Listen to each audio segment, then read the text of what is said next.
10 amalan sunnah sebelum dan sesudah sholat Idul Fitri. Mengerjakan salat Idul Fitri merupakan ibadah sunnah muakkad yang bisa dikerjakan umat Islam pada saat hari kemenangan tersebut. Perlu diketahui pula bahwa terdapat 10 amalan yang bisa dikerjakan umat Islam baik sebelum dan sesudah salat Idul Fitri. Berikut 10 amalan sunnah sebelum dan sesudah salat Idul Fitri. 1. Mandi. Membersihkan badan dengan mandi kala hari raya Idul Fitri disunahkan bagi siapapun baik laki-laki maupun perempuan yang tengah haid atau nifas. Kesunahan ini juga berlaku bagi mereka yang tidak dapat menghadiri sholat Id, misalnya orang sakit. Aku niat mandi Idul Fitri, sunnah karena Allah. 2. Makan. Sebelum berangkat untuk menunaikan sholat Idul Fitri, umat Islam disunahkan untuk makan terlebih dahulu. Hal tersebut sebagaimana yang diajarkan oleh Nabi Muhammad SAW yang mengutamakan untuk makan dahulu.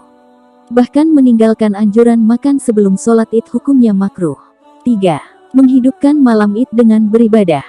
Umat Islam dianjurkan untuk menghidupi malam Id dengan kegiatan beribadah seperti sholat, membaca sholawat, membaca Al-Quran atau menjalankan bentuk ibadah lainnya. 4. Memperbanyak berdoa di malam Id. Ketika malam Idul Fitri umat Islam juga dianjurkan untuk meningkatkan dan memperbanyak intensitas dalam berdoa.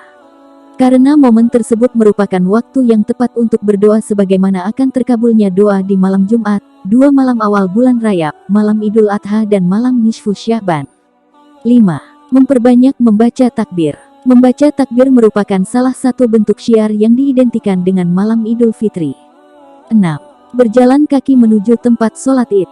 Berjalan kaki menuju tempat sholat Id merupakan salah satu sunnah yang dianjurkan untuk dilakukan ketika akan sholat Idul Fitri. Namun, bagi mereka yang tidak bisa untuk melakukannya karena sakit atau sudah memasuki usia tua, maka diperbolehkan untuk menaiki kendaraan ketika berangkat dan pulang. 7. Membedakan jalan berangkat dan pulang. Rute perjalanan berangkat dan pulang sholat Id hendaknya dibedakan. Hal ini didasarkan pada hadis riwayat Al-Bukhari, di mana umat Islam dianjurkan untuk mengambil rute lebih panjang ketika akan berangkat daripada pulang. Hikmahnya adalah agar kita mendapat pahala yang lebih banyak ketika menuju tempat ibadah. 8. Menghias diri.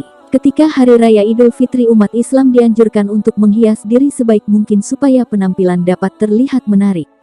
Berbagai macam hal yang dapat dilakukan untuk menghias diri seperti memotong kuku, membersihkan badan, memakai parfum, merapikan rambut, dan lain sebagainya. 9. Memberikan ucapan selamat. Hari Raya Idul Fitri merupakan momen bahagia umat Islam. Oleh sebab itu kita dianjurkan untuk membagikan kegembiraan dengan memberikan selamat atas kebahagiaan yang telah diraih di Hari Raya Idul Fitri. 10.